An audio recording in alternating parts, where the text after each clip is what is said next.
ప్రపంచాన్ని భయపెట్టే కలిపురుషుడు. కొందరిని చూస్తే మాత్రం గజగజ వణికిపోతాడట. అసలు కలిని భయపెట్టే ఆ శక్తి ఎవరిది? బ్రహ్మదేవుడు ఎవరి జోలికి వెళ్ళొద్దని హెచ్చరించాడు? బ్రహ్మదేవుడు కలిపురుషుడిని 4,32,000 సంవత్సరాలు పాలించమని భూమి మీదకు వెళ్ళమన్నాడు. కానీ ఆశ్చర్యంగా కలిపురుషుడు భయపడుతూ ఇలా అన్నాడు, స్వామి, కామాంధులు, మోసగాళ్ళు అంటే నాకు ఇష్టం. కానీ ధర్మాన్ని పాటించేవారు, యజ్ఞాలు చేసేవారంటే నాకు చచ్చేంత భయం. వారిని చూస్తే నేను తట్టుకోలేను అని వెనకడుగు వేశాడు. అప్పుడు బ్రహ్మదేవుడు అతనికి ధైర్యం చెబుతూ కొన్ని హద్దులు విధించాడు. కలిపురుష, ఎవరైతే తల్లిదండ్రులను సేవిస్తారో, గోవును, తులసిని పూజిస్తారో వారి జోలికి వెళ్ళకు అని చెప్పాడు. అన్నిటికంటే ముఖ్యంగా ఒక హెచ్చరిక చేశాడు.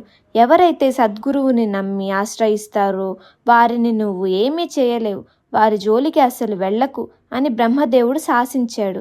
అది విన్న కలిపురుషుడు ఆశ్చర్యపోయి, స్వామి, మీరు అంతలా చెబుతున్న ఆ గురువు ఎవరు? ఆయనకు అంత శక్తి ఎక్కడిది అని అడిగాడు. దానికి బ్రహ్మదేవుడు గురువు గురించి, త్రిమూర్తుల గురించి చెప్పిన అసలు రహస్యం ఏంటి, దత్తాత్రేయుడి పుట్టుక వెనుక ఉన్న కథ వచ్చే వీడియోలో తెలుసుకుందాం.